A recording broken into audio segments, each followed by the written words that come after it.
ስራ የዘላለም ህይወት ለማግኘት ያስፈልጋል? አዎ ያስፈልጋል። ኦኬ፣ ስራ የዘላለም ህይወት ለማግኘት ያስፈልጋል።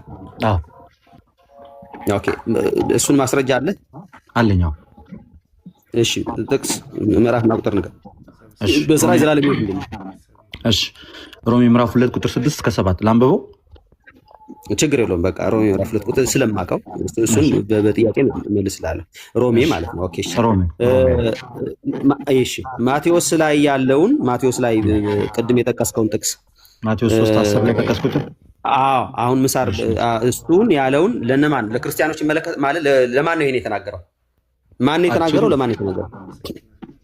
አክቹሊ ከላይ ጀምሮ ስንመለከተው እንግዲህ መንግስተ ሰማያት ቀርባለች ንስሐ ግቡ እያለ በምድረ በዳ እየሰበከ የመጣው ዮሐንስ ነው። እሺ፣ እየነገራቸው ያሉትም በሰዓቱ ለነበሩት ፈሪሳውያንና ሰዱቃውያን ብዙዎች ወደሱ ሊጠመቁ የመጡትን ጭምር ነው። ግን ፖይንቱ ምንድን ነው? እዛ ክፍል ላይ እኔ የጠቀስኩት የትኛው ነበር? አሁንስ ምሳሮች በዛፎች ስር ተቀምጠዋል አለ። እንግዲህ መልካም ፍሬ የማያደርገው ዛፍ ሁሉ ይቆረጣል፣ ወደ እሳትም ይጣላል አለ። ቀጠል ብሎ እኔ ለንስሐ በውሃ ጠመቅኳችሁ፣ ጫማውን እሸከም ዘንድ የማይገባኝ ከኔ በኋላ የሚመጣው ከኔ ይልቅ ይበረታል፣ እርሱ በመንፈስ ቅዱስ በእሳት ያጠምቃችኋል ብሎ ዮሐንስ መሰከረ። ዮሐንስ ምስክር ቃሉ ምስክሩ እየነገራቸው ያለው በሰዓቱ እሱ ጋር ለነበሩ ሰዎች ነው። ትምህርቱ ግን እኛንም የሚመለከት ነው።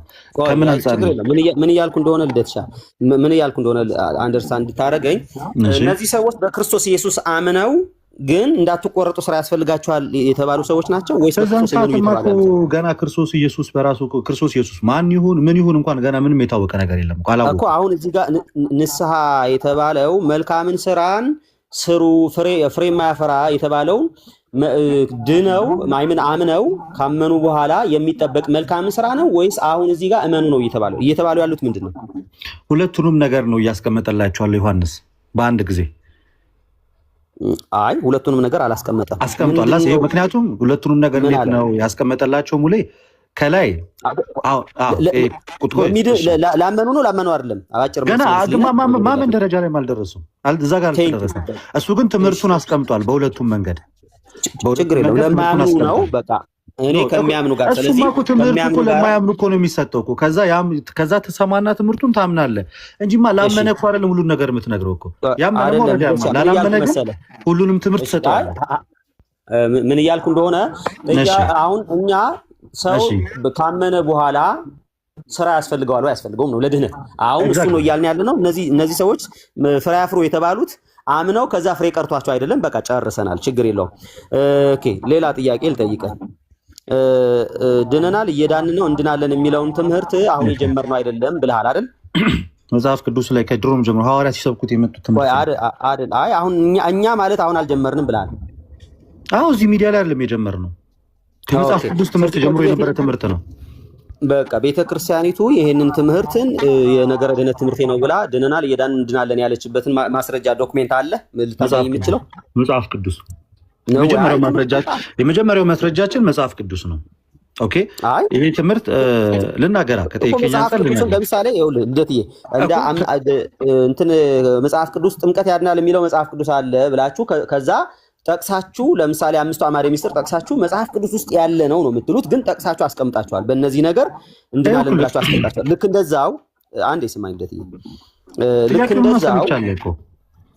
ልክ እንደዛው የተቀመጠ መጽሐፍ ቅዱስ ሳይሆን የምትለኝ ቤተክርስቲያኒቱ ይሄንን ትምህርት ድነናል እየዳን ነው እንድናለን ብላ እንደዚህ አድርጋ በዚህ መንገድ ይሄ እኮ ባይዘው ዲስ ኢዝ ሲስተማቲክ ቴዎሎጂ እንደዚህ አድርጋ ዶክትሪን የሰራችበት አለ ወይ ነው? አይደለም፣ ሲስተማቲክ ቴዎሎጂ አይደለም እንዴ። ሲስተማቲክ ቴዎሎጂ አይደለም። አሳየኝ። እሺ አሳይ። መጽሐፍ ቅዱስ ውስጥ ድነናል እየዳን ነው እንድናለን የሚል አንድ ቦታ ላይ አሳየኝ። ሲስተማቲክ ቴዎሎጂ ካለ አንድ ቦታ ላይ አሁን አንተ እየሰራ ያለው ኤግዛክት ወርድ ፋላሲ ነው። ኤግዛክት ወርድ ፋላሲ ደግሞ ለአንተ አላስተምርም፣ ታውቀዋለህ። ስለዚህ እየተወያየን ያለ ነው። እኔ የተናገርኩት አሁን ድኛለሁ ስል እየዳንን ነው ስል እንድናለን ስል እነዚህ እኔ የተናገርኳቸው ቃላቶች መጽሐፍ ቅዱስ ላይ አንድ ቦታ ላይ የሉም ወይ? አሉ። ለምሳሌ ድነናል ስንል አልኩኝ ቅድም ኤፌሶን ምዕራፍ 2 ከቁጥር 8 አንድ ጥቅስ ላይ አለ የለም? ደቂቃ እንዳያልፍብኝ አንድ ቦታ ላይ አለ የለም? the whole Bible ድኛለው እየዳንኩኝ ነው እድናለሁ የሚለውን ትምህርት ነው የሚያስተምረው the whole Bible አንድ ቦታ ላይ መጀመሪያው ድኛለው ስል አንዳንድ ጥቅስ ልስጥ ለሁሉም በቃ አንዳንድ ጥቅስ ልስጥ ለሁሉም ድኛለው ስል እየዳንኩ ነው ስል እድናለሁ ስል አንዳንድ ጥቅስ ልስጥ ለሁሉም ፕሊዝ ድኛለው ስል ለምሳሌ ድኛለው ስል ኤፌሶን ምዕራፍ 2 ቁጥር 8 እየዳንኩኝ ነው ስል ደግሞ እዛው ኤፌሶን ምዕራፍ 2 ቁጥር 10 እና ፊልጵስዩስ ምዕራፍ 2 ቁጥር 12 እድናለው ስል ደግሞ እስከ መጨረሻው ይጸና እርሱ ይድናል ማቴዎስ 24:13 ኦኬ እሺ ግልጽ መልስ ማለት ነው ጥሩ እሺ this is called ሲስተማቲክ ቴዎሎጂ የምንለውን በኋላ ወይስ ስለ ሲስተማቲክ ቴዎሎጂ በኋላ ማውራት ይኖርብኝ ይሆናል ኦኬ ኢትስ ኦኬ ስለዚህ እንደዚህ አቀናጅቶ አሁን አንተ የጠቀስካቸውን ጥቅስ አቀናጅቶ የጻፈ ማለት ይሄንን ብላ የጻፈችው ዶክመንት አለ ቤተክርስቲያኒቱ የለም እንደዚህ አርጋ ሲስተማታይዝ አርጋ ያስቀመጠችው አለ ለምሳሌ እንደዚህ በመስመር ደረጃ ድነናል ስንል እንደዚህ እያልን ነው እየዳንን ነው ስንል እንደዚህ እያልን ነው እንድናለን ስንል እንደዚህ ኤግዛክት ወርድ ፈላሲ ቃል በቃል እንደዚህ ዝርዝር አርጋ ኦኬ በቃ የኦርቶዶክስ ትምህርት አይደለም መጽሐፍ ቅዱስ ብቻ አይደለም ታምነው ኦሬዲ የመጽሐፍ ቅዱስ ትምህርት ነው መጽሐፍም አለን በዚህ ደረጃ ስለመዳናችን እንዴት በጸጋ እንደዳንን ስራ እንዴት እንደሚያስፈልግ በመጽሐፍም በመጽሐፍ ቅዱስም በሁለቱም ላስረዳ እችላለሁ ኦኬ ደቂቃ ግን እኔ እንዳልጫነ እያልኩ ዝም እያልኩ ነው እኔም እኮ ለዛ ነው አቁም ስትለኝ ማቆሙ በኋላ ላይ አልሰማኝም ምናምን እንዳትለኝ ብዬ ኦኬ እሺ ኦኬ ችግር የለውም ወዲያው አላቆምኩም ኦኬ ሮሜ ምዕራፍ 2 ላይ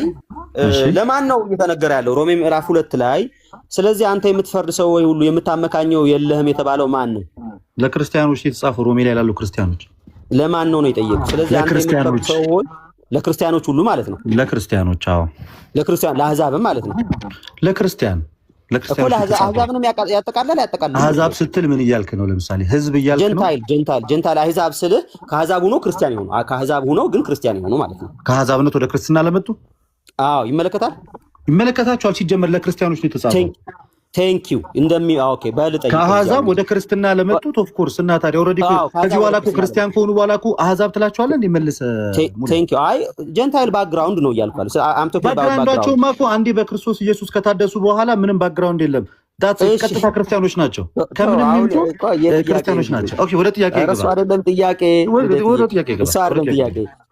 እያልኩ ያለሁት አይሁዳዊ የዘር ሐረግ የሌላቸው እያልኩ ነው በቃ እሱን ተወው የሮሜ ክርስቲያኖችማ አይሁዳውያን አይደሉም አሕዛቦች ናቸው ቴንክ ዩ እሺ የምታመካኘው የለም በሌላው የምትፈርድበት ነገር ራስን ትኮንናለህ አንተ ፈራጅ ወይ እነዚህን ታደርጋለህ እንደዚህ በሚያደርጉት ላይ እግዚአብሔር ብሎ እንደዚህ ብሎ የሚለውን ምን ፈርዶ ነው ይሄ ሰው እነዚህ ሰዎች ቁጥር ስንት ነው ቁጥር ስንት ነው አንድና ሁለት ስለዚህ አንተ የምትፈርሰው ሆይ የምታመካኘው የለም በሌላው በምትፈርድበት ነገር ራስን ትኮንናል አንተ ፈራጁ እነዚያን ታደርጋለህ እሺ ምንድነው ጥያቄ እዚህ ላይ እኔ ምንድነው የፈረዱት እዚህ ጋር ምን ፈርደው ነው እንደዛ ለምን ትፈርዳላችሁ እያላችሁ ያለው በምን ላይ ፈርደው ነው ለምሳሌ እዚህ ክፍል እሱን ሐሳብ አይናገርም በምን ላይ ፈረዱ ለማን ፈረዱ የሚለውን ሐሳብ አይናገርም መጽሐፉ እየተናገረ ያለው ነገር ምንድነው ግን እንደዚህ በሚያደርጉት ላይ ድርጊታቸውን ብቻ ነው የተናገረው ሙሌ በቀጥታ ድርጊታቸውን አንዱ ላይ መፍረድ እንደሌለበት አንተ በምትፈርዱ በምን ታመካኛለህ እያለ ከተናገረ በኋላ በሁሉም ላይ ፍርድን የሚሰጥ እውነተኛ ፈራጅ እግዚአብሔር እንደሆነ እንዲያውቁ እየነገራቸው ነው እንጂ ድርጊታቸው ለምሳሌ እዛው ላይ ምን አለ መሰለህ ቆይ ስማኝ አንዴ ያለ ሕግ ኃጢአት ያደረጉ ሁሉ ያለ ሕግ ደግሞ ይጠፋሉና ሕግን ሳላቸው ኃጢአት ያደረጉልና በእግዚአብሔር ፊት ሕግን የሚያደርጉ ይጸድቃሉ እንጂ ሕግን የሚሰሙ ጻድቃን አይደሉም ሕግ የሌላቸው አሕዛብ ከባህሪያቸው የሕግን ትእዛዝ ሲያደርጉ እነዚህ ሕግ ባይኖራቸው እንኳን ለራሳቸው ሕግ ናቸው እነርሱም ሕሊናቸውን ብሎ ከዛ በኋላ ቀጥታ አንተ ግን አይሁዳዊ ብትባል በሕግ ብትደገፍ ይላል 17 ላይ አንተ ግን የሚለው አሁን ስለማን ነው ከላይ ዘለሆን የመጣው አንተ ቆይ አይ ለማን ነው ይሄ አንተ ግን ሲል ለማን ነው ከላይ ዘለሆን የመጣው ሐሳቡን ከመጀመሪያ ላይ ነው ኖ ከምዕራፍ 2 ቀጥታ ቁጥር 15 ላይ ከምዕራፍ 2 17 ላይ እሺ ለማን ነው እሺ አንተ ግን ሲል ለማን ነው ከላይ ጀምረን አንብቧ ሐሳቡን ለማግኘት ከላይ ጀምረን አንብቧ ቁጥር 17 እሺ ከላይ ጀምረን አንብቧ ስለማን እንደሚያወራ ስለምን እንደሚናገር ገንጥለ ከምታወጣው ከላይ ጀምረን ምን እንደምን እንናገር አንተ አታቆም እንደ መጽሐፉ ልደታ ሮሜ ምዕራፍ 2 ነው የኔ ጥያቄ ኖ አንተ እያነሳ ያለኸው ማለት ነው አንደኛዋን ቁጥር ነው ሐሳቡ ከላይ ጀምሮ ተያይዞ የመጣ ነው ስለዚህ ስለማን እንደሚያወራ ወደ ላይ ከሰው ደቂቃውን አቁምልኝና አንተ ደቂቃውን አቁም ይሄኛው የመጨረሻ ጥያቄ አይደለም ቆሟል። ቀጥል ከየት ጀምሮ ላንብበው?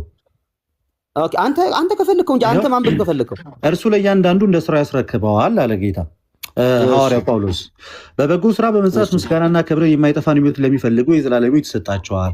ለአመፃ በሚታዘዙ እንጂ ለእውነት በማይታዘዙትና በአድመኞች ላይ ግን ቁጣ መቅሰፍት ይሆንባቸዋል አለ። ክፉን በሚያደርግ ሰው ነፍስ ሁሉ መከራን ጭንቅ ይሆንበታል። አስቀድሞ አይሁዳዊ ደግሞም የግሪክ ሰው። ነገር ግን አይሁዳዊ ካለ አይሁዳዊ ነው፣ የግሪክ ሰው ካለ አይሁዳዊ ካለን እንግዲህ በአብርሃም ዘር የመጡትን ነው የሚናገር።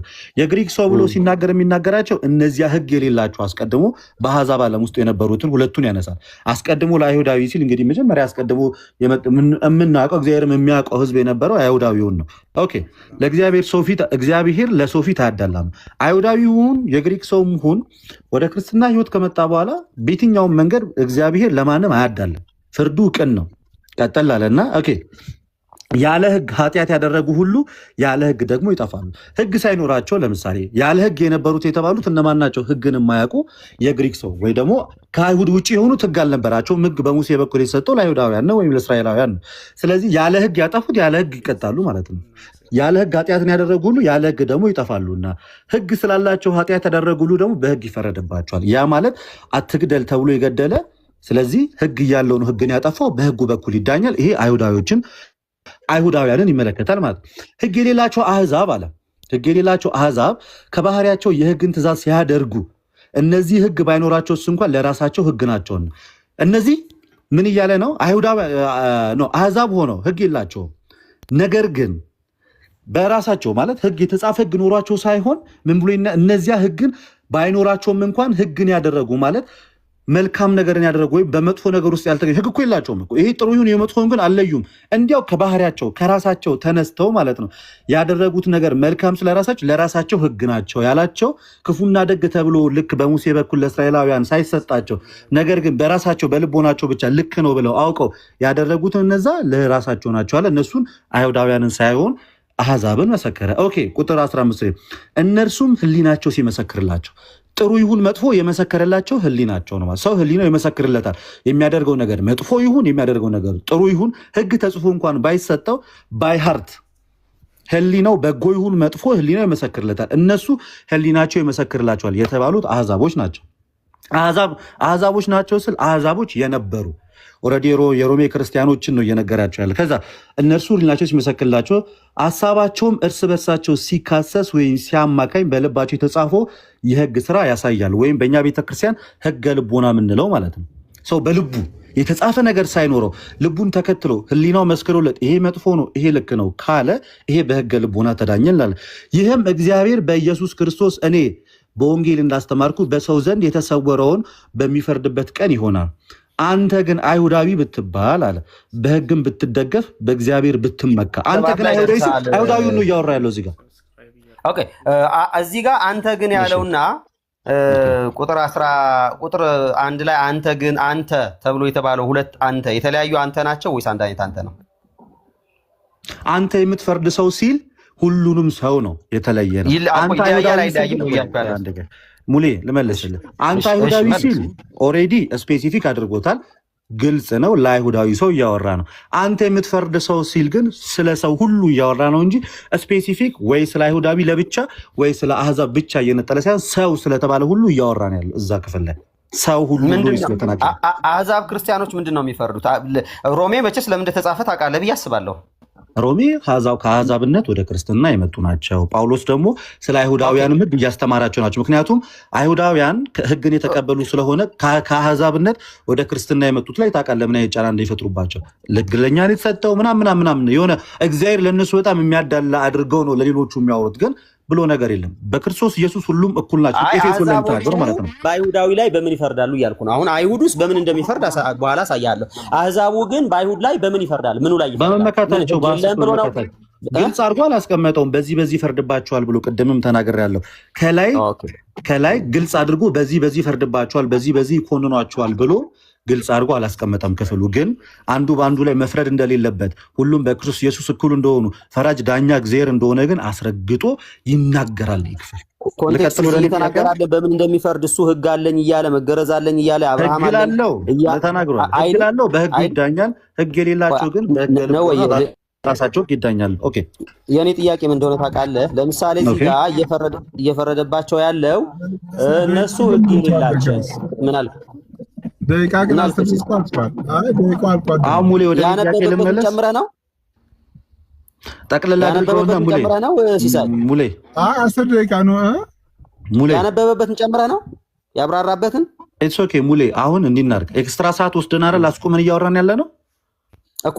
በየትኛው ሰዓት ተቆጥሮ ነው አሁን ያነበብክበት ተይዞ ነው ወይስ አለ? ምንም ሰዓትን አልቆ ግን እዚህ ሀሳብ ላይ ስላልጨረስን እያወራን ያለ ነው። ያንተን ሰዓት ጨርሰ ኖ አቁመን ፖዝ አድርገን እያወራን ነው። ሶ አሁን ወደ እኔም ጥያቄ እንድንመጣ ለአንዴና ለመጨረሻ ጊዜ እኔ አውዱን አንብቤ ይሄ ለምንድን ነው ይሄ ለምንድን ነው ለዚህ ብያለሁ።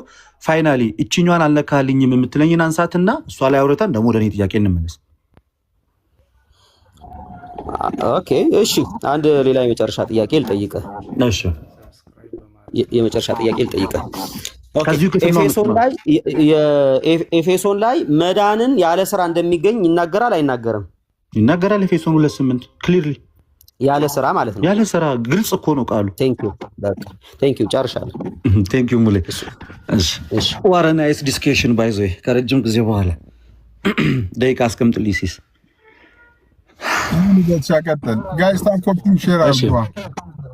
እሺ ሙሌ የመጀመሪያ ጥያቄ ከሮሚ ብዙም ራቅ ሳልል የምጠይቀው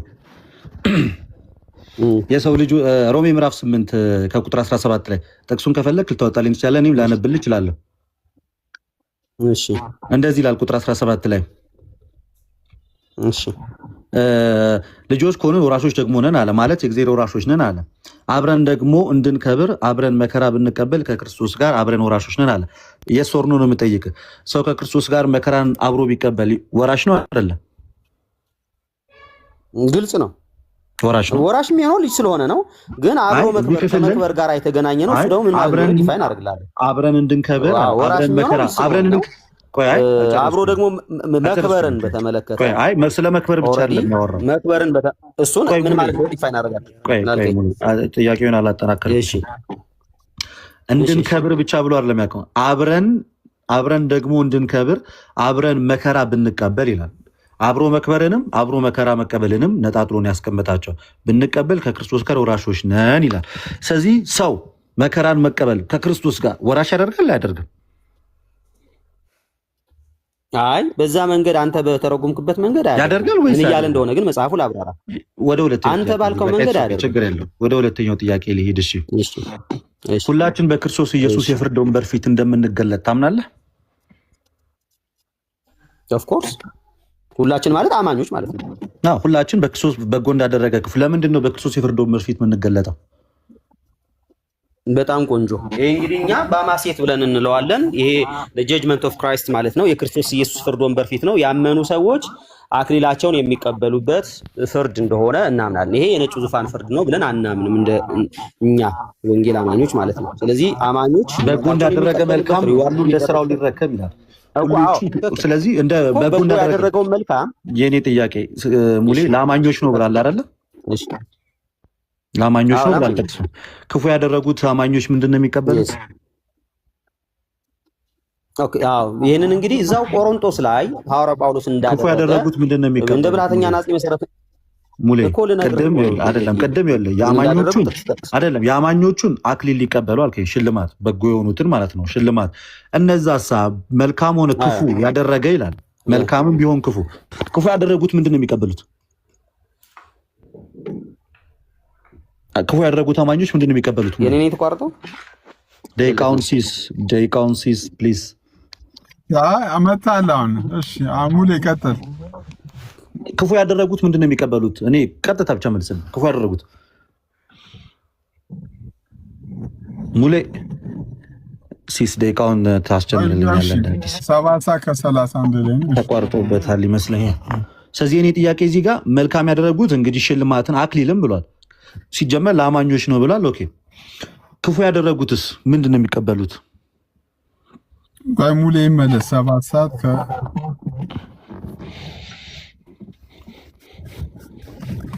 ጋይስ ታፕ ኮፒንግ ሼር አድርጓ። እንወዳችኋለን ጋይስ። እሺ መታላ ይሰማሃል? የኔ ድምጽ ሙሌ፣ የኔ ድምጽ ይሰማሃል? እኔ አጠራጠር ያለ ጥያቄ ነው የምጠይቀው። አጠራጠር ያለ ጥያቄ ነው የምጠይቀው። ኦኬ መልካምም ክፉ እንዳደረገ እያንዳንዱ በስጋው የተሰራው ምድራት ይቀበል ዘንድ ሁላችን በክርስቶስ የፍርድ ወንበር ፊት እንገለጣለን ብለሃል።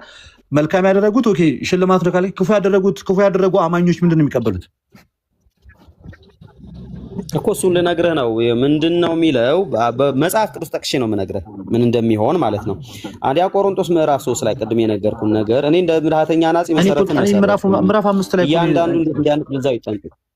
እኔ ቁጥር 5 ላይ ነው የጠየቅኩህ እንዴ። ቀጥታ መልስልኝ። እሺ ያን ቀጥታ ነው መልስልኝ። መልካም ያደረጉት ምንድነው የሚቀበሉት? እሺ መልካም ያደረጉት ምንድነው የሚቀበሉት? እኮ አክሊል አልከኝ አይደለ? መልካም ያደረጉት አክሊል አልከኝ። አልፈልግም ነው አይ አይደለም። መልካም ያደረጉት አክሊል የሚቀበሉት አልከኝ አይደለ? መልካም ያደረጉት እኮ ጥቅስ ትፈልጋለህ አትፈልግም? እንደ መጽሐፍ ቅዱስ መልስልኝ። መልካም ያደረጉት እንደ መጽሐፍ ቅዱስ መልስልህ። መልካም ያደረጉት አክሊል የሚቀበሉት ብለህ ነበር። ቅድም አክሊል ነው ብለህ ነበር አላልከኝም? አክሊል ነው አላልከኝም? ልደት እኔ እኮ አንተ አንብበህ የፈለከውን ልታብራራ እኮ ነው ዝም ነው አይደለም። አይ ኮሙኒኬሽን ያልከውን ነው እንድትደግምልኝ የፈለኩት። ቅድም አክሊል ነው የሚቀበሉት ብለህ ነበር አይደለ? ያልኩትን ሁለቱን እንድደግምልህ እድሉን ስጠኝና እኔ ላውራ። እኔ እኮ አንተ ላለማቆም ራሱ እየተሳቀቅ እኮ ዝም እያልኩ አንተ ራስ ጨርሰህ አየው 30 ሰከንድ ሰጠው። 30 ሰከንድ ቶሎ ቴክስ ስለምፈልግ 30 ሰከንድ ምን አለ? ግልጽ በሆነ መንገድ እግዚአብሔር እንደ ብላተኛ ናጺ መሰረትን መሰረትኩ እያንዳንዱ እንዴት እንዲያንጽ ይጠንቀቅ አለ። አሁን እዛው በከበረ ድንጋይ በወርቅ በብር የሰራ እሱ እና ሽልማቱን ይሸልማል። በአጌዳ በሳር በእንጨት የሰራ ደግሞ እሱ ስራው ይቃጠልበታል፣ ስራው ይጎዳበታል። እርሱ ግን ይድናል፣ በእሳት እንደሚድን ይሆናል አለ። ስለዚህ ያኛው ምን ይቀርበታል? ባጭሩ ክፉ ያደረገ ይድናል ነው ሙሌ። ክፉ ያደረገ ሰው ይድናል። ክፉ ያደረገ ሰው እዚህ ነፍስ የገደለም ይድናል ማለት ነው። ኦኬ ገላትያ ላይ ለምታሽ ክፉ ያደረገም ይድናል ብለሃል። እሺ ቀጥል። እሺ ስለዚህ በዚህ ንግግር መሰረት ሁሉም ይድናል። ክፉም ያደረገ መልካም ያደረገ ልዩነቱ አንዱ ይሸለማል፣ አንዱ አይሸለመ ነው። ክፉም ያደረገ ይድናል። ኦኬ ግልጽ በሆነ መንገድ ቆይ ገነት ምንም እንከን የሌለባት ሁለተኛውን ጥያቄ ስለዚህ ነፍሰ ገዳዩ ይገባበታል። ነብሰ ገዳ እንዴ ነብሰ ገዳ ያው ቆይ አንድ ነገር ልንገርህ። እሺ ነብሰ ገዳ ይገባል የምትለው ነገር ክርስቲያን ነብስ ገድለው ምን አድርገው ከዛ ወደ ጌታ የመጡ ሰዎች ስብስብ ነው። ከመጡ በኋላ በቃ ወደ ሌላኛው ጥያቄ ልሂድ። ወደ ሌላኛው እሺ ከመጡ በኋላ ኦኬ ገላትያ ላይ እሺ ገላትያ ምዕራፍ 6 ቁጥር 8 ላይ በገዛ ስጋው የሚዘራ ከስጋ መበስበስን ያጭዳል ሲል ከስጋ ምንድነው የሚያጭደው? ምንድነው? ምን ማለት ነው? መበስበስን አለ። ስለዚህ ሞት ማለት ነው አይደል? በስጋ የሚዘራ ይሄ ለአማኞች የጠቀሰው አይደለም። ምን ልንገርህ አሁን ይሄ ክፍል ለአማኞች ነው ወይስ አይደለም? ለአማኞች ነው የተጻፈላቸው፣ ግን ወደ ህግ ዞር እያሉ ነው። ቆይ ለአማኞች የተጻፈው ለአማኞች ነው። ዋው ጥያቄ ልጠይቀው። ስለዚህ ልጠይቀው። ኖ አልጠየኩም። በቃ አሁን ነው የምጠይቀው። ለአማኞች ነው አልከኝ አይደለ? አሁን ጥያቄ ከዚህ ለአማኞች ከሆነ አማኞች በገዛ ስጋቸው የሚዘሩ ከስጋ መበስበስን ያጭዳሉ ማለት ነው። ኦኬ ምን ማለት እንደሆነ ላስረዳ። አሁን ትልቁ ቁልፍ ላይ በመንፈስና ቆይ ኢየሱስ ቀጥል። እሺ በስጋና በመንፈስ የሚለው ልዩነት አለ። አሁን በመንፈስና በስጋ ማለት ምናል? በመንፈስ አይደለም የጠየኩት እኔ ገና በስጋ ጋር በስጋ ጋር ቆይ ስማኝ። እዛው ያለው እኮ ነው የምልህ። ስማኝ አንዴ ፕሊስ። ስለ ስጋው ነገር እሺ እኮ ስለ ስጋ ላውራ ነው። እሺ ስለ ስጋም ላውራ ነው። አሁን ስለ ስጋ ብቻ አላለም መጽሐፍ ቅዱስ፣ በመንፈስ በስጋ አለ። ስለዚህ በስጋ ሲባል ምን ማለት ነው? ከህግ በታች መሆንን ማለት ነው። በመንፈስ ማለት በእግዚአብሔር ጸጋ መመራትን ነው። ስለጀመር አንዴ በስጋ ማለት በህግን መሆንን ነው የሚያሳየው። እሱ ከፈለክ አውጥቼ ክፍሉን በገዛ ስጋው ነው የሚለው። በስጋ ሳይሆን በገዛ ስጋው የሚዘራ ከስጋ መበስበስን ያጭዳል። በመንፈስ ግን የሚዘራው ከመንፈስ የዘላለም ሕይወትን ያጭዳል። በመንፈስ የሚዘሩ የዘላለም ሕይወትን ያጭዳሉ፣ በስጋ የሚዘሩ መበስበስን ያጭዳሉ እያለን ሁለቱም ለአማኞች ነው የሚናገሩ አይደለም እኮ። ነገርኩህ እኮ ወደ ልዩ ወንጌል ዘወር አላቸው ያላቸው እኮ አማኞች እኮ ናቸው። ምንድን ነው የምትለው? አሁን ዙራችኋል። ከህግ በታች ከሆናችሁ ከጸጋ ትጎድላላችሁ፣ ከክርስቶስ ትለያላችሁ። በህግ በዚህ ክፍል መሰረት እንደዛ አይደለም። በዚህ መሰረት እንደዛ አይደለም። ኦኬ እዛው ክፍል ላይ ማለት ነው። እዛው ክፍል ላይ ባንዝል ይላል። ባንዝል ሲል ጳውሎስ ራሱን ጨምሮ ነው አይደለም? ባንዝል ሲል ኦኬ ይሄ አክቹሊ ራሱን አካቷል አላካተተም? ቆይ ልነግርህ ነው ስማኛ። አሁን አማኞችን በተመለከተ በአንደኛ መደብ የኔ ጥያቄ እሱ አይደለም። ባንዝል ሲል ጳውሎስ ራሱን አካቷል አላካተተም እኮ ክርስቲያኖችን። ቆይ አንዴ ለምሳሌ ጳውሎስ ራሱን አካቷል አላካተተም? ባንዝል ሲል እዚህ ጋር ባንዝልም ሲል ራሱን አላካተተም አካቷል? እሱ ሲጀመር መልእክቱ ለሱ አይደለም፣ መልእክቱ ለነሱ ነው እየነገራቸው ያለ። ምን እንደካልተተም ወይ ባንዝል በጊዜው እናጭዳለን ሲል ራሱን አካቶ ነው የጻፈው አይደለም? ኦኬ ቀጥታ እንድመልስልህ እድል ካልሰጠኸኝ ራስህ እንዲያኑ እንዲህ ነው ብለህ ፖለቲካ ሰርተህ ለፍ። በቃ እንድመልስልህ ፍቀድልኝ አንተ። ወደ ሌላኛው ክፍል በቃ ሌላ ጥያቄ ልጠይቅሽ። ወደ ሌላው ጥያቄ ልሂድ። ኤፌሶን ምዕራፍ 2 ቁጥር 8 ላይ በስራ ስለመዳን አይደለም አሁን የሚያወራው? በስራ መዳን አይደለም። በጣም ጥሩ። እሺ እኛ ኦርቶዶክስ ቤተክርስቲያን በስራ የእግዚአብሔር ልጅ ይገኛል ብለን ያስተማርንበትን አንድ እስኪ ማስረጃ ሰጠን። በስራ የእግዚአብሔር ልጆች እንሆናለን ያልንበት የእግዚአብሔር ልጆች ወይ መጽሐፍ የቤተክርስቲያኒቷ መጽሐፍ ሊሆን ይችላል። ኤኒቲንግ ደቂቃ እዚህ ጋር አቆማለሁ። ደቂቃውን አምጣና ሳይ እየጠበቅኩ ነው። ኦርቶዶክስ ተዋሕዶ ቤተክርስቲያን በስራ የእግዚአብሔር ልጅ ይኮናል ያለችበትን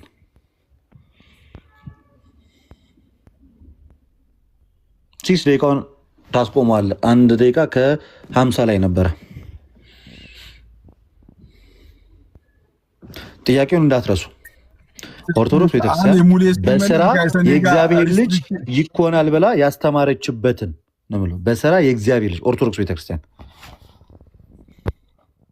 እሺ ሙሌ አንዴ እስኪመለስ ጋይስ። ብዙ ጊዜ ፕሮቴስታንት እናንተ በቃ በስራ ነው የሚዳነውን በስራ የእግዚአብሔር ልጅ ይኮናል በጣም ሁሌ የምንከሰሰው ልክ በጸጋ እንደማናምን ተደርጎ በስራ የእግዚአብሔር ልጅ እንሆናለን ብለን ያስተማርንበትን መጽሐፍ ኦፊሻል የቤተክርስቲያን መጽሐፍ ካለ የቤተክርስቲያኒቷ አምጡና አሳዩን።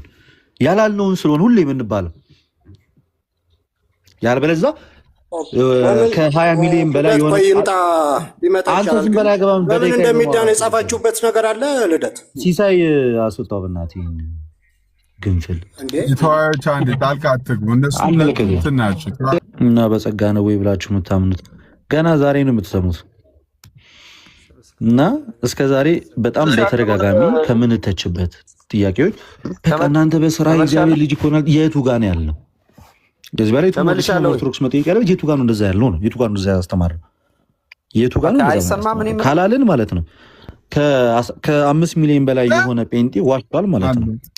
ተመልሻለሁ አልተመለስኩም። ምክንያቱም ሚል ካላመጣችሁ እንደዛ ስንል ካልሰማችሁ እንደዛ ሚል ንባብ ጽሁፍ መጽሐፎቻችን ላይ ከሌለ ከየት አምጥታችሁ ነው? በኢትዮጵያ ኦርቶዶክስ ተዋሕዶ ቤተክርስቲያን ሰው የሚድነው ወይም ደግሞ የእግዚአብሔር ልጅ የሚሆነው በስራ ነው ብለዋል ያላችሁበትን ማስረጃ ሰጡናላችሁ። ኦኬ ካላመጣችሁ ሁላችሁም ማለት ነው እንደ እምነት ድርጅት ነው ያዋሻችሁት ማለት ነው። ሲሳይ እየሰማ አይደለም?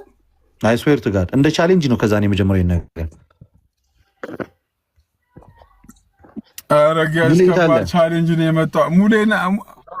ሙሌታ ኔትወርክ ባሻይ ሙለታ ከሌለ ማለት ነው ሲሳይ እኔ 10 ደቂቃ ተሰጠኝና ምክንያቱም 10 ደቂቃ ተሰጠኝና ታወርዱን ነፃነት የሌለው ቤት አንዴ ማን ሰማለኝ ከማጠቃለያው በፊት እንጠይቅ እንጂ ባሻይ ምንም ከየት መጥቶ ነው አንተ ደግሞ የትኛው ተከራካሪ ነው ከማጠቃለያ በፊት የምትጠይቀው?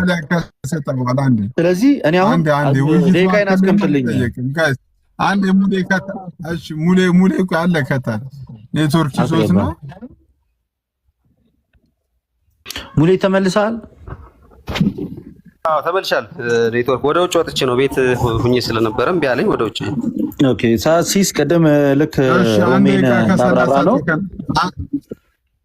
ቀደም ሮሜን እንዳብራራ ነው ከኔ ጋር ደግሞ ማለት ነው።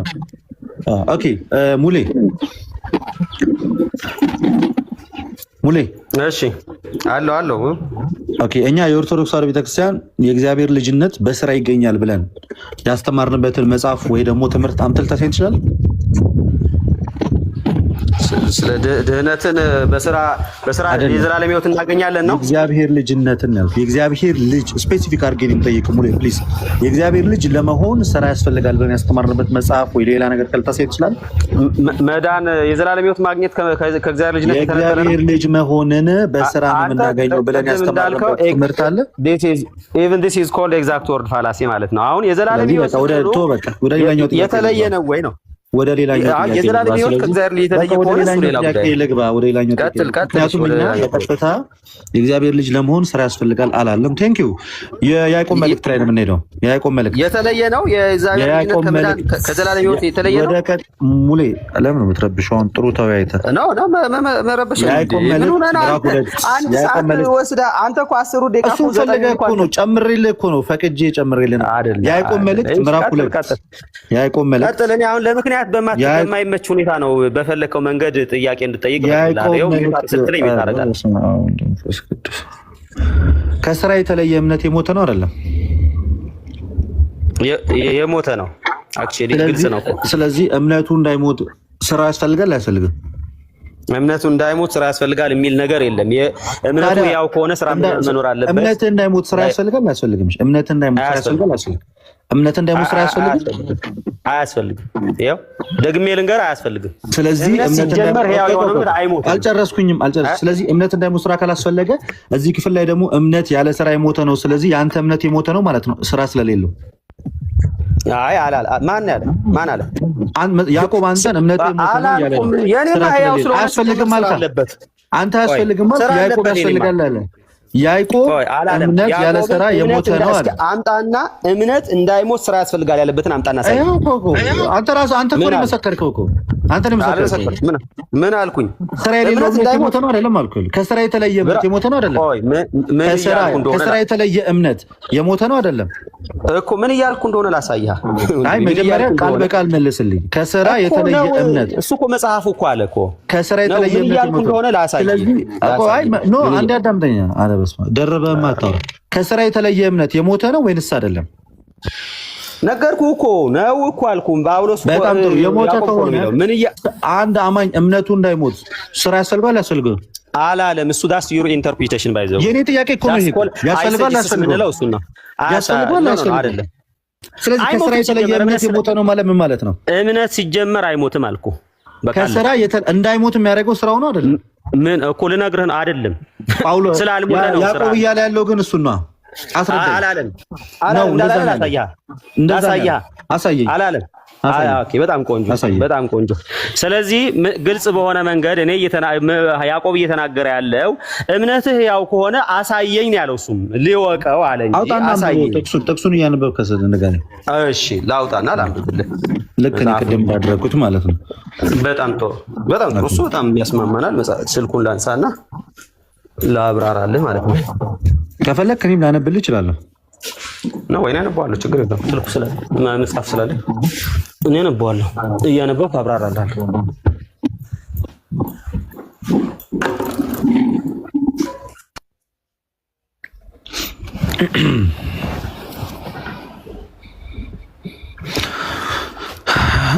ክፉም ያደረገ ገነት ይገባላል። ዛሬ ሰማን ይሄንን። አይ ፖለቲካ መስራት ጀመርክ። አንደኛ የሲሳይም ችግር ነው። እኔ ወጥቼ ቅድም አንተን እያስወራ ነበር። አንተ ወጥተህ አላወራም። ፖለቲካ ስራ ምን እንዳልኩ አብራራለሁ። እኔ ቀጥል። አይ ልደ ዲው እንደዚህ ሪስፔክት መደራረጉ ይሻለናል በሚል ነው። እንደዛው ነው ፖለቲካው ከሪስፔክት አልወጣም እኮ። አይ ያላልኩት ለምን ትላለህ? እዚህ ያለው አረ እኔ አላልክም። ክፉ ያደረገ ገነት ይገባል፣ ክፉም ቢያደርግ ገነት ይገባል አልክ።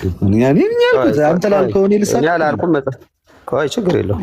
ሪከርዱን ያሰማው በየትኛው ስራ ገነት እንደምትገባ እናያለንና እሱንም እግዚአብሔር ያውቃል። አንተም በምን ሁኔታ እግዚአብሔር ያውቃል። ወደዛው ነው እግዚአብሔር ያውቃል ነው የእናንተ ድነት እኮ።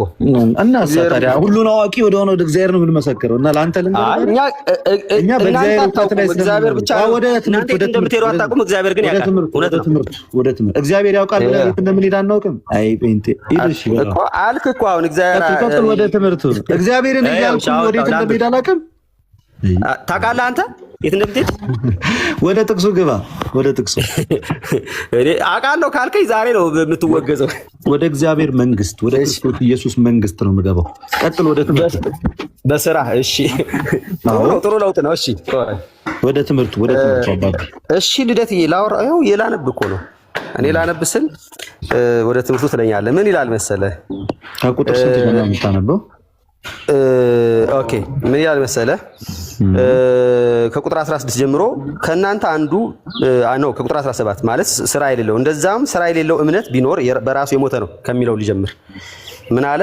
እንደዚሁም ስራ የሌለው እምነት ቢኖር በራሱ የሞተ ነው አለና፣ ነገር ግን አንድ ሰው አንተ ታረቡ ጥሩ ነው። ከቁጥር 14 ጀምረ እንዴ ቆይ ለማብራራት ከሆነ ከፍ ብለህ ነው ራሱ ጥቅሱን አንዱን ነጠላ ይዘህ ሳይሆን ከ14 እስከ 17 አበበ። እኔ አሁን ላብራራ የምፈልገው እኔ አብራራለሁ። እኔ አንተ አንዴ ችግር የለውም። ምን አደረክ መሰለህ?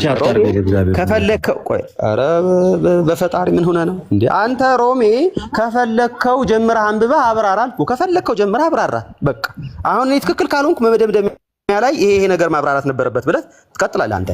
እኔ ከዛው ይኸው 17 ላይ እንደዚህም ስራ የሌለው እምነት ቢኖር በራሱ ይሄን ጥቅስ ጀምሬ ነው የማወራው። በራሱ የሞተ ነው አለ። ኦኬ ይሄንን ሲያብራራ ቀጥሎ ያለውን እያብራራ ነው እናውራ። ነገር ግን አንድ ሰው አለ አንተ እምነት አለህ እኔም ስራ አለኝ፣ እምነትህ ከስራህ ለይተህ አሳየኝ፣ እኔም እምነቴ በስራ ያሳያለሁ ይላል አለ። እግዚአብሔር አንድ እንደሆነ አንተ ታምናለህ፣ መልካም ታደርጋለህ፣ አጋንንትም ደግሞ ያምናሉ ይንቀጠቀጡማል። አንተ ከንቱ ሰው እምነት ከስራ ተለይቶ የሞተ መሆኑን ልታውቅ ትወዳለህን አለ። አሁን ከላይ ግልጽ በሆነ መንገድ አንተ እምነትህ አለ እኔም ስራ አለኝ፣ እምነትህ ከስራ ለይተህ አሳይ፣ እምነት ከስራ ለይተህ አይታይም እያለ ያለው ያኛው ደግሞ ምን አለ? እኔም እምነቴን በስራ ያሳያለሁ። ኦፍ ኮርስ የትኛው ነው ትክክል? እምነቱ በስራው የሚያሳይ ሰው። ይሄኛው ግን እምነቴ ከስራዬ ለይቼ በምን ሊያዩ ይችላል? ያዕቆብ ሰው ነው። እምነቱን ከስራ ተለይቶ ማየት አይቻልም። ስለዚህ ስራ ከሌለው እምነቱ ስለማይታይ ያዕቆብ ምን ይላል ማለት ነው? ሞቷል ይሄ እምነት ይላል። የሚያይ ሰው ኦኬ እምነት አለኝ ይላል፣ ግን ስራ ግን የለውም። ስለዚህ ዝም ብሎ ነው ክሌም አለኝ የሚለው ዝም ብሎ ነው እንጂ ምን ሊያረጋ አይችል ሊያሳይ አይችል። እንቀጥል እሺ። አባታችን አብርሃም ልጁን እንቀጥል። አባታችን አብርሃም ልጁን ይስሐቅን በመሰዊያ ባቀረበ ጊዜ በስራ ይጸደቅ አልነበረምን? ኦኬ በስራ ይጸደቅ አልነበረምን አለ። አባታችን አብርሃም ግልጽ በሆነ መንገድ እንግዲህ ይሄንን ባይዘው ይሄን ቀጥታ አብርሃማው በስራ ጸድቋል የሚል ሰው ካለ ቀጥታ የሚጋጨው ከማን ጋር ነው? ከጳውሎስ መልእክት ጋር። ጳውሎስ አብርሃም በስራ ይጸደቅ። ስለዚህ እዚህ ክፍል ላይ ያዕቆብ አብርሃም በስራ ይጸደቅ አይደለም ሲል ከያዕቆብ ጋር ተጋጭቷል እያልክ ነው? ምን እያለ እንደሆነ እነግርሃለሁ። በቀጥታ ቃሉን ተቀበለውላ ተቀበለው። ምን ክፍል አባታችን አብርሃም ልጁ ይስሐቅን በመሰዊያ ባቀረበ ጊዜ በስራ ይጸደቃል። ጥያቄ መንገድ ቆይ ሬቶሪካል ጥያቄ ነው አይደል የጠየቀው ሙሌ? አይዋ ቆይ እሺ ልነግርህ ነው ልደት። ይሄ ጥያቄ ምን አይነት ጥያቄ ነው ይባላል? ሪቶሪካል መልስ ያለው ጥያቄ ራሱ ጥያቄው ራሱ መልስ ያለው አለ አይደል? ምን አይነት መልስ ነው ያለው? ምን አይነት መልስ ነው? ምን አይነት መልስ ነው ያለው? ቆንጆ እኮ ልነግርህ ነው። መልሱን ንገረኝ። እዚሁ ንገረኝ። መልሱ ምን አይነት መልስ ነው ያለው? እኮ ይኸው ለያዕቆብ ለራሱ የመለስኩለት ልጅ ጸድቋል ወይንስ አልጸደቀም የሚል መልስ ነው የሚያሰጠው። ይሄ እኮ ለያዕቆብ ለራሱ የመለስኩለት ልጅ ያዕቆብ ምን እያለ እንደሆነ እኔ ይገባኛል። ምን እያለ እንደሆነ ያዕቆብ ነው የምትመልስለት እኮ ያዕቆብ እየጠየቀ አይደለ? ለማን ነው የሚጠይቀው? ለኦዲየንስ ለያዕቆብ ትመልስለታለህ ይላል። ያዕቆብ መልስ ያለው ጥያቄ ነው የጠየቀው እኮ። ለምን ነው የምትመልስለት? መልሱ እኮ ይታወቃል፣ ተቀምጧል። መልሱ ምንድን ነው? ጸድቋል። ኦኬ አብርሃም መቼ ነው የጸደቀው? እስኪ ዘፍጥረት ላይ ያሳየኝ። አብርሃም በስራ ልጁን ይስሐቅን በመሰዊያ ላይ ባስቀመጠ ሰዓት ራሱ ያዕቆብ እኮ ነው። ዘፍጥረት ምዕራፍ 2 አይልም 22 ላይ በስራው እንደጸደቀ አይልም። አየህ እንደዛ አንተ በምትረዳው አይደለም። ያዕቆብ ይላል አንተ አትልም ነው ችግሩ። ያዕቆብ ይላል አንተ ግን አትልም። ያዕቆብ ለምን ያዕቆብ ይላል? ያዕቆብ ይላል እኛ የሐዋርያት ልጆች ስለሆንን የያዕቆብን ትምህርት እንቀበላለን፣ አንተ አትቀበልም። ችግሩ ምንድነው? አንተ አብራርተህ ከጨረስክ በኋላ ነው እኔ ሐሳቤን ጥያቄን የጨረስኩት። ጉዳዩ ግን እኔ ሳብራራ እንደ በቃ ትክክልን ካለ መንገድ ባብራራ ምንድን ነበር የጠየቅኩህ? እኔ ቅድም ላይ ምን ነበር የጠየቅኩት? ምንድን ነበር የጠየቅኩት? ምን ነበር የቀሪ ጥያቄ ካለህ ጠይቅ። አይ ቲንክ እንግዲህ ሲሳይ አንድ ሰዓትን ብትጠይቅ አይ በቃ ደቂቃው እኔ ጋር ነው። ማጠቃለያ አይደለም ሙሌ፣ ስለ ሁለታችሁ እኮ ፈቃደኛ ስለሆናችሁ እኮ ነው አውጥተህ ማብራሪያ እንጂ እኮ ሰዓት አለቀ ብዬ እሺ በቃ ማጠቃለያ ስጥና ልስጥ። እኔ ጥያቄና መልሱን አንተ ስለሆነ የጀመርከው ሙሌ፣ ማጠቃለያ የምትሰጠው አንተ ነህ። እሱን እኮ ፈቅደን እኮ ነው። ልደት ምን ሆነ ነው እንጂ የጀመርከው አንተ ስለሆንክ ነው። ጥያቄና መልስ የጀመርከው አንተ ስለሆንክ አንተንም ማጠቃለያ ነው። ውይይቱን አንተ ጀመርከው። ከዛ ጥያቄና መልስ ውይይቱን አንተ መጀመሪያ አንተ ተናገርክ። ቆይ ልንገርህ፣ መጀመሪያ አንተ ተናገርክ። በዛ አካሄድ ቢሆን ጥያቄውም አንተ ነበር የምትጠይቀው፣ ግን እኔን አስቀደምከኝ። ይሻልኩኝ ችግር የለውም ብዬ ማለት ነው። ስለዚህ ጥያቄው ላይ አንተ ውይይቱ ላይ ቀደምክ፣ ጥያቄው ላይ ነው የቀደምኩኝ። መደምደሚያ ላይ አንተ ትቀድማለህ። በቃ this is ምንም ይሄ ቀላል ነገር ነው። እሺ ችግር የለም። ስንት ደቂቃ ነው የምትሰጠን ሲሶ? 7 ደቂቃ ማጠቃለያ 7 ደቂቃ። ውይ ብዙ ነው በጣም ሲስ 5 ደቂቃ ይሻላል። 5 ደቂቃ እሺ፣ 5 ደቂቃ ማጠቃለያ በጣም ብዙ ነው። ኦኬ ስለዚህ ማጠቃለያ ላይ የማስቀምጠው ነገር ምንድን ነው? እሺ ይሁን። እሺ 7 እሺ አድርገው። እሺ ይሁን መልሶ ሲስ 7 አድርጊው። ስለዚህ ቅድም እንግዲህ ድነናል እየዳንን ነው እንድናለን ስንል የመጽሐፍ ቅዱስ ትምህርት እንደሌለን ተደርጎ በጣም በተደጋጋሚ ሲቀመጥ ተመልክተናል። ድነናል ስንል አልኩ ኤፌሶን ምዕራፍ 2 ከቁጥር 8 ቲቶ ምዕራፍ 3 ከቁጥር 5 ላይ ለአዲስ ልደት በሚሆን መታጠብ በመንፈስ ቅዱስ አዳነን እንጂ ከኛ በሆነ ስራ አይደለም። ለአዲስ ልደት በሚሆን መታጠብ በመንፈስ ቅዱስ መታደስ አዳነን ስንል ድነናል ስንል ያለ ስራችን አምነን ተጠምቀን የጌታን ቅዱስ ሥጋና ክቡር ደም ተቀብለን በመንፈስ ቅዱስ ታትመን ድነናል እያለ ነው። ይሄው ድነናል ስንል ትምህርታችን ይሄው ነው። እየዳንን ነው ስንል የቱ ጋር ነው የመጽሐፍ ቅዱስ ትምህርታችን ያለው? እየዳንን ነው ማለት ሂደታዊ ነው። የክርስቶስ ኢየሱስን ህይወት እየኖርን ነው። እሱን ከየት አምጥታችሁን ያስቀመጣችሁት ምትለን ከሆነ ኤፌሶን ምዕራፍ 2 ከቁጥር 10 ላይ እኛ ፍጥረቱንና እግዚአብሔር አስቀድሞ ያዘጋጀው መልካሙን ስራ ለማድረግ በክርስቶስ ኢየሱስ ተፈጠርን። በክርስቶስ ኢየሱስ ተፈጠርን። ስለዚህ ይሄ መልካሙን ስራ ለማድረግ በጌታ ተፈጠርን ማለት እየዳንን ነው ስንል መልካሙን ስራ እየሰራን ነው። ቆላሲያስ ላይ ደግሞ ድጋሚ ላስቀምጥልህ እየዳንን ነው ስንል ምን ማለታችን እንደሆነ ቆላሲያስ ምዕራፍ 1 ቁጥር 10 ላይ እንደዚህ ይላል፣ በበጎ ስራ ሁሉ ፍሬ እያፈራችሁ በእግዚአብሔር ዕውቀት እያደጋችሁ። ድነናል ማለት ይሄው ፍሬ እያፈሩ በእግዚአብሔር ዕውቀት ማደግ ማለት ነው። ይሄ በእግዚአብሔር ዕውቀት ማደግ ደቂቃውን ለሙሌን ያረከው ኦኬሽ። በእግዚአብሔር ዕውቀት ማደግ ማለት ይሄ ነው። መልካም ፍሬ እያፈራ ይሄ ድነናል ስንል ነው። ሌላ እየዳንን ነው ስንል ነው። እንደገና ሌላ ቦታ ላይ ይሄንን ትምህርት የሚደግፍ መጽሐፍ ቅዱስ ማስረጃ አላችሁ ወይ? እየዳንን ነው ስትሉ ማለት ነው። አለን በሚገባ የቱ ጋር ያላችሁ ከተባልን ተመልሰን ፊልጵስዩስ ምዕራፍ 2 ከቁጥር 12 እና አስቀድሜ እንደነገርኳችሁ በፍርሃትና በመንቀጥቀጥ ሆናችሁ የራሳችሁን መዳን ፈጽሙ። መዳናችሁን ምን በሉ? መዳናችሁን ፈጽሙ ተብሎ ተቀምጧል። ስለዚህ እየዳንን ነው ስንል መዳናችንን እየፈጸምን ነው እያልን ነው። ለምን? ፍሬ ማፍራት ስላለብን፣ ክርስቶስ ኢየሱስን መስለን መኖር ስላለብን። የተጠራ ነው ክፉም አደረገ በጎ ዝም ብለህ ገነት ትገባለህ በሚል ትምህርት ሳይሆን ክርስቶስን እንድንመስል ክርስቶስን መስለን እንድናደግ። የኦርቶዶክስ ቴዎሎጂ በጣም ደስ የሚለው ቴዎሲስ ማለት ነው። በቃ እግዚአብሔርን መስሎ ማደግ፣ ሁሌ ማደግ ያለበት ህይወት ነው። በቃ ኃጢአት ብትሰራ ንስሐ እየገባ ፍሬን እያፈራ ታድጋለህ። ጌታን እየመሰል በምሕረቱ ጥላ ውስጥ ሆነ ሁልጊዜም ክርስቶስ ኢየሱስን እያየ እሱን እየናፈቀው እሱን እየመሰልከው በመከራ እየመሰልከው ትኖራለህ እንጂ 24 ሰዓት በርገርን ስጋን ጥሬን እየበላ እየወደክ እንደፈለክ እየኖርክ ዋን ሴቭድ ኦልዌይስ ሴቭድ ብለህ ከዛ ገነት የኃጢአተኞችም የጻድቆችም መገኛ ስለሆነች ክፉ ያደረገ መልካም ያደረገ ተሰባስቦ ይገባበታል። ይሄ ቲያትር ቤት አይደለም፣ የእግዚአብሔር መንግስት ነው። የእግዚአብሔር መንግስት ነው። ስለዚህ ወደ እግዚአብሔር መንግስት ደግሞ የምትገባው ምን ብለህ ነው? ራሳቸውን ልብሳቸውን ያጠቡት እነዛ ብፁዓን ናቸው።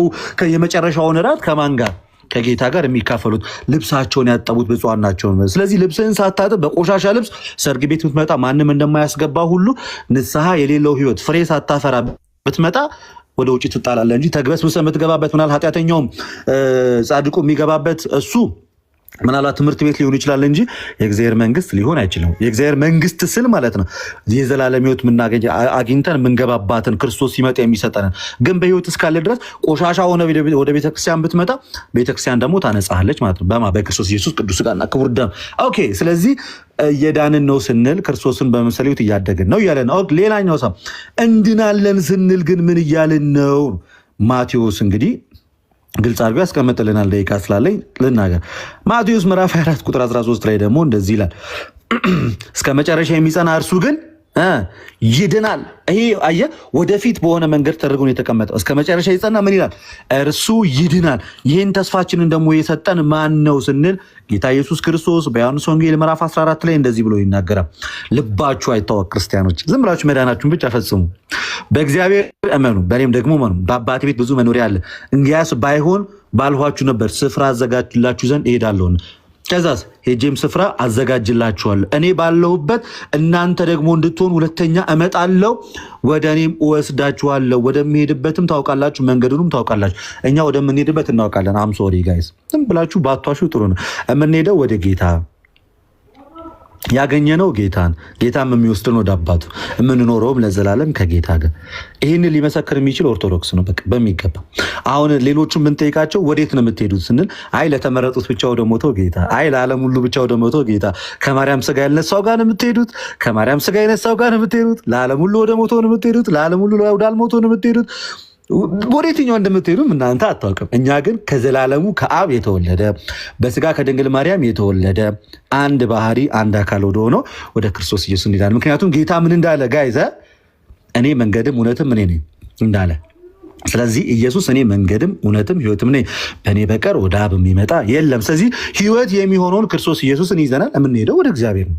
ወደ እግዚአብሔር ስንሄድ ግን ራቁታችንን አለ የምንሄደው ፍሬን አፍርተን ነው የምንሄደው በመንፈስ ቅዱስ አጋዥነትና ረዳትነት ስለዚህ እንድናለን ስንል ጌታ በኋላ ይመጣል ማለት ነው እኛም ወደ እርሱ እንሰበሰባለን ልክ ሐዋርያው ቅዱስ ጳውሎስ እንደተናገረው ማለት ነው እንግዲህ ታውቃላችኋል ሐዋርያው ቅዱስ ጳውሎስ በአንደኛ ተሰሎንቄ ምዕራፍ 4 ላይ ምን ብሎ እንደተናገረ እንዲህ አለ ጌታ ራሱ በትእዛዝ በመላእክት አለቃ ድምፅ በእግዚአብሔር መለከት ከሰማይ ይወርዳልና በክርስቶስ የሞቱት አስቀድመው ይነሳሉ እኛ በክርስቶስ ስለሞቱን አስቀድመን እንነሳለን ከዚያም በኋላ እኛ ሕያዋን ሆነን የምንቀረው ጌታን በአየር ለመቀበል ከእርሱ ጋር በደመና እንጠቃለን እንግዲህ ሁልጊዜ ከጌታ ጋር እንሆናለን እርስ በርሳችሁ በዚህ ቃል ተጽናኑ ብሎ እንዳለ ጌታ ይመጣል እኛም ወደ እርሱ እንጠቃለን ለዘላለምም ከጌታ ጋር እንኖራለን ይሄ እንድናለን ስንል ነው ክርስቶስ ዳግመኛ ይመጣል እርሱም ለእያንዳንዱ ማለት ነው እንደ ስራው መጠን ምን ይለዋል ያስረክበዋል እያንዳንዱ በክርስቶስ የፍርድ ወንበር ፊት ምን ይላል ይገለጣል ድል የነሱት ዓለምን ያሸነፉት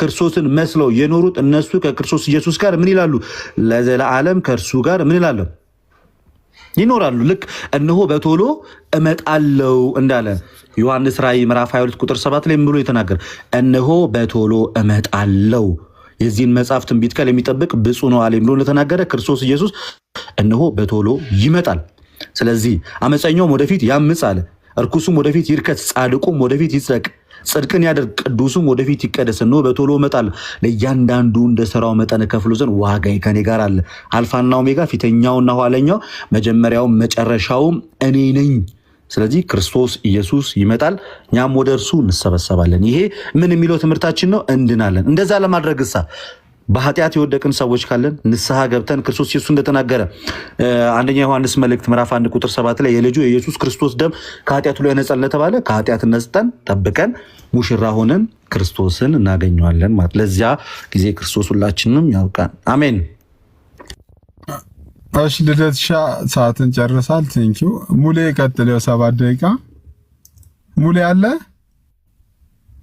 7 ደቂቃ ነው የተጠቀመው እሺ ይሁን 7 ደቂቃ ነው እኔ እንዳላቋርጠው ይኝ ደቂቃ ያለፈ ስለመሰለ እሺ ይሁን አንተ ላይ ነበር ያስቀመጥኩት 7 ደቂቃ እሺ ችግር የለኔ አልታየኝም ኔትወርክ መሰለኝ ኢትስ ኦኬ ችግር የለው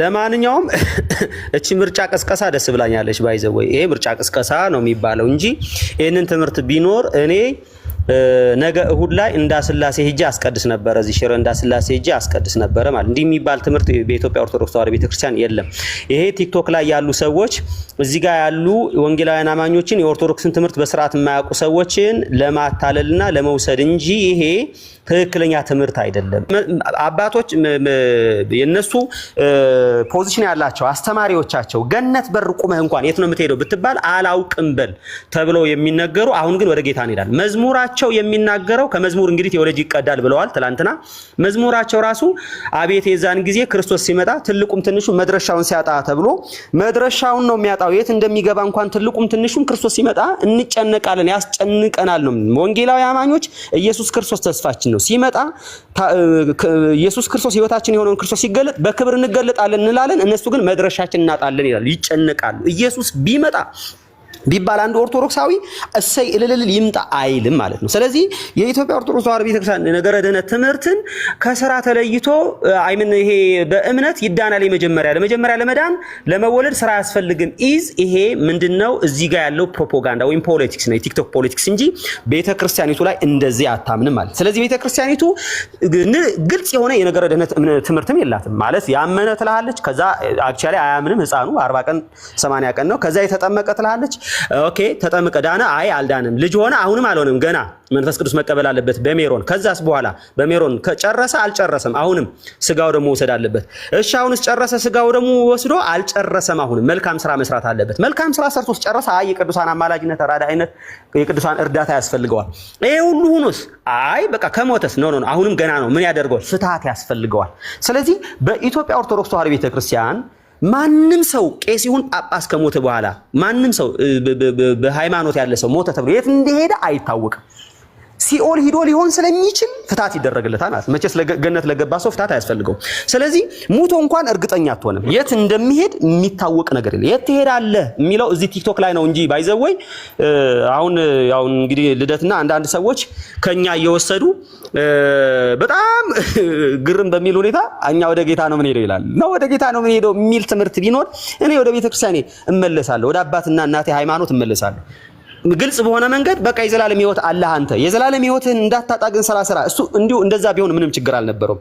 በእርግጠኝነት የዘላለም ህይወት አለንኛ ላለማጣት ነው ስራ የምንሰራው እንጂ የዘላለም ህይወት ለማግኘት አይደለም። ኖ ስራ ብቻ አይደለም ባይዘወይ ስፍር ቁጥር የሌለው የዘላለም ህይወት መዳኛ መንገድ አለ።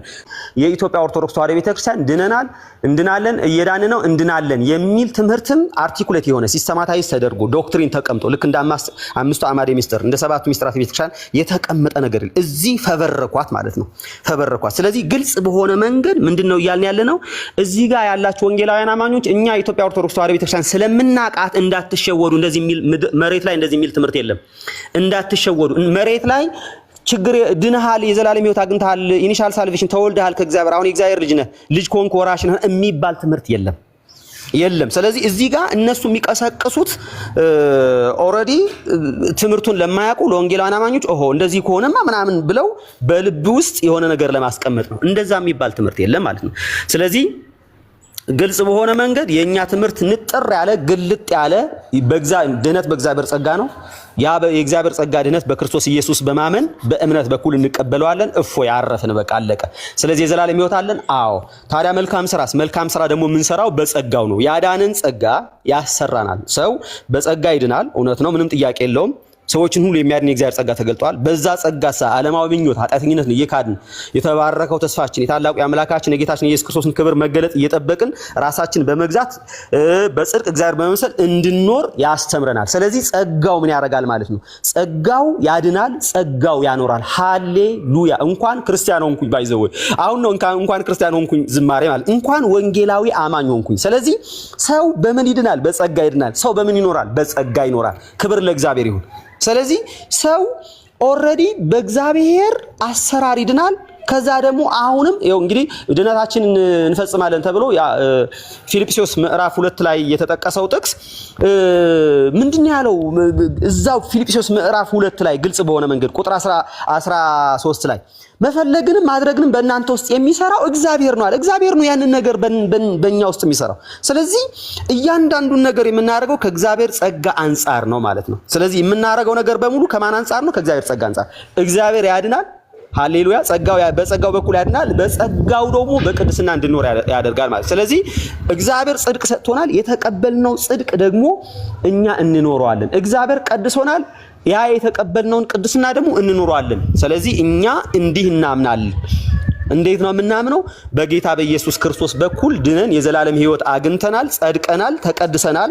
ምንም ጥያቄ የለውም። ለመቀደስ ምንም አናረግም። ግን ቅዱሳን ስለሆን ለቅዱሳን እንደማይገባ ኑሮ መኖር አንኖርም አለ። ለቅዱሳን እንደሚገባ እንኖራለን። ለቅዱሳን እንደሚገባ እግዚአብሔርን እንደሚያከብር ኃጢአት አታድርጉ የሚል መጽሐፍ ቅዱሳዊ ትምህርት ነው። የኛም ትምህርት ነው። ኦኬ እሺ፣ ቴንክ ዩ። ኦኬ ሲስ ጨርታ ታሪፍ ነበረ እና ቆንጆ ውይይት ነበረ። በስም ነበረ አሪፍ ውይይት ነው። ሁለታችሁንም በጣም እጅግ አድርጌ አመሰግናለሁ። ልደትሻ ሙሌ ሁለታችሁንም አመሰግናለሁ። ቴንክ ዩ እናመሰግናለን። መልካም ጊዜ ይሁንላችሁ። ማን ምን ማግኘት እንዳለበት በጣም የተለየ እንትን አይቻለሁ። ሰላም ሁኑልኝ። እሺ ቴንክ ዩ ሁላችሁንም በጣም አመሰግናለሁ። ሙሌም ልደትም ሁላችሁም ቴንክ ዩ መልካም ጊዜ